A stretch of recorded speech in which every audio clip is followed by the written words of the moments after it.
Prisoner murdered inside of Hmp Fosse. That's what I'm talking about in this episode, and as promised of yesterday's video, I told you I would keep you updated on this situation.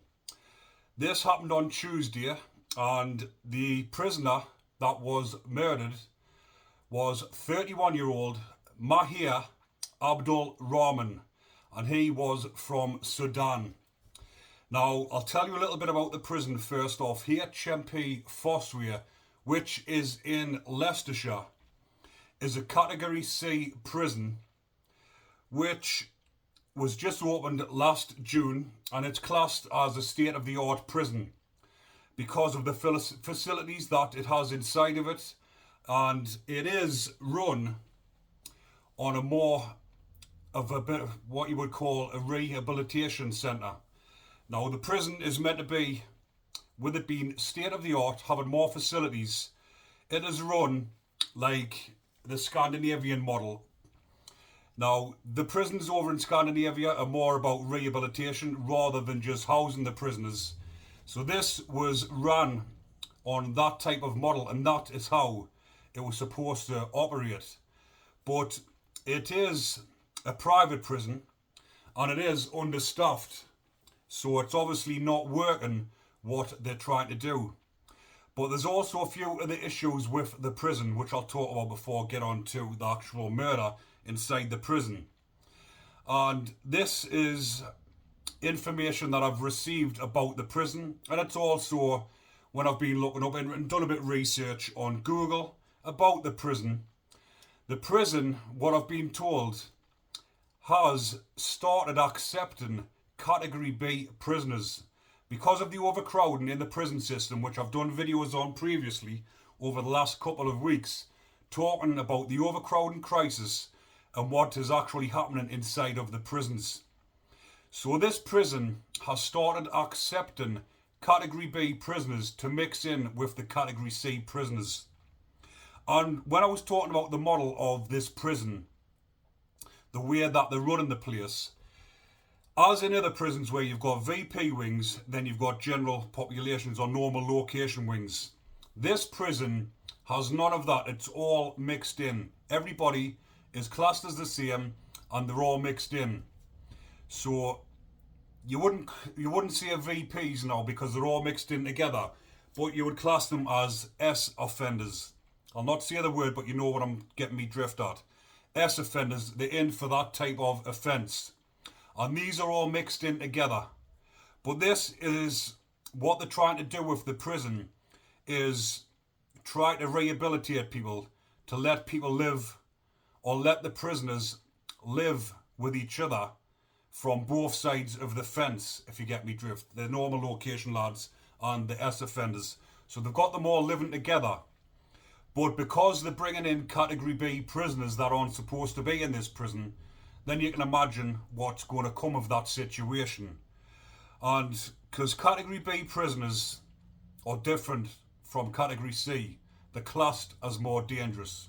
Obviously that's why they're in a higher category prison, which is because you've got the Cat A's, then the Cat B's, Cat C's, which is lower risk. So they're mixing these in with the Cat C's, and also this prison is all single cells, but apparently what they've done is 150 of those cells, they've made them into doubles. So then you've got the maximum population for that prison, which is, you've got a maximum number for a reason, because that's the maximum capacity the prison can work at. And if it's understaffed and it's overpopulated, you can imagine the circumstances, what's going to happen. But again, with it being a private prison, the wings are rife with drugs, as it is in most of the prisons now, but more so these private prisons like I've spoke about previously.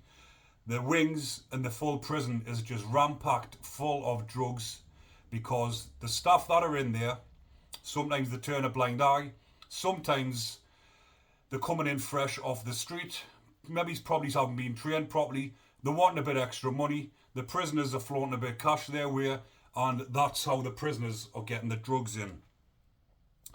But the murder happened on Tuesday, and Mahir, 31-year-old, I have found out that he was actually an offender. He was in for that type of offence. It did say in the papers that previously, I think it was said the day before, something like that, that Mahir had actually attacked another prisoner, chucked hot water over him. It says in the papers kettled. Kettled means when you get your kettle in your pad, boil it. It's just like a little travel kettle, but sometimes you can boil it and boil it and boil it. And when the inmates are putting things in with it like sugar, sometimes margarine, whatever they can get their hands on, things that's going to stick, that's what they call it when someone gets kettled in prison. Now apparently he's supposed to have done this to another prisoner, not a few days previously, sorry. And this was, it's saying, a revenge attack for that. But I have heard differently. I have heard that that wasn't the case. And the 6 inmates have attacked him at 7 o'clock in the morning when the doors have been unlocked. Most prisons, the doors don't get unlocked that early unless you're opened up for work.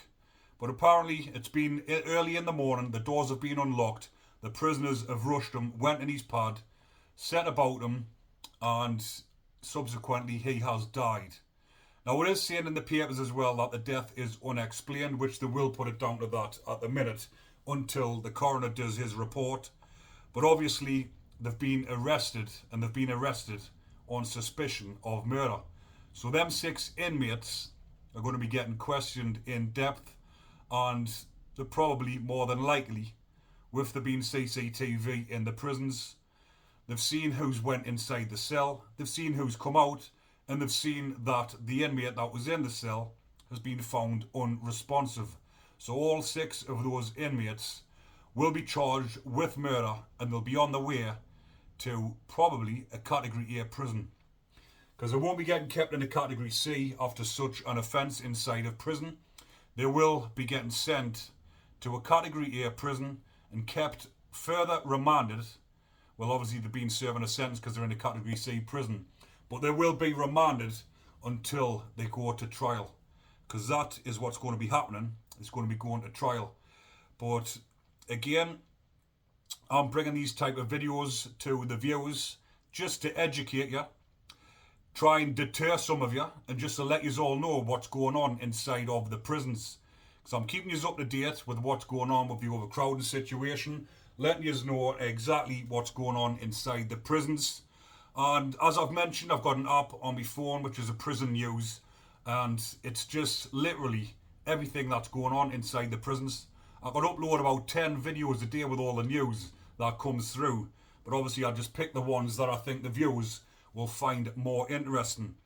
And obviously videos like this, or stories like this, the viewers find this really interesting because it's not very often murders happen inside a prison. But if you've seen over my last few videos, it's becoming more apparent inside the prison system, and it is a lot to do with the overcrowding. They're understaffed, overcrowded, and the inmates are feeling the pressure. The staff are feeling the pressure. It's probably why a lot of them are not in the prison, probably off on sick. But again, it always happens in the 6 weeks holidays when the kids are off school. I know firsthand off when I was inside of prison. The staffing levels drop because obviously they need to stay off to look after the kids because they can't get no childcare, or sometimes they're putting sickies in. And the prisoners are the ones who are suffering because when the staff don't turn in, what happens? The lads can't get out on association. And what happens when that happens inside a prison, when the lads don't get out on association? You can imagine the tempers are flaring behind the door. Everyone's booting the hell out the doors, going crazy because they're not getting out on their association. And a lot of the times, a lot of the lads, when they're associating, that's when they're getting the drugs. So you can imagine if they're behind the doors rattling, trying to get out to get to the drugs, and they're not getting let out, they're just going wild behind the doors. So when they do get let out, they're like wild animals let out of the cages, going flying around the wings, and circumstances or situations like this are arising all the time. But I mentioned it before, the prisons are an absolute powder keg waiting to explode. And these type of offences or these type of situations are happening all the time. And we're seeing more and more murders happening inside of prison. But I just thought, like I say, I thought I'll bring that one to your attention. Fill you in on the last video because I did promise to keep you updated. But that is exactly what I know of reading the papers. But again, I did find out of somebody else who'd sent us an email as well, saying something different along the lines that it wasn't a revenge attack. It was an attack because of obviously what he's in for, and they're mixing the prisoners together when in most normal prisons, the VPs and the normal location lads are kept separate for that exact reason. But I'll leave that one there for now, people. Hopefully you're enjoying the content, and if you are, remember to comment, like and subscribe. Take care, everyone.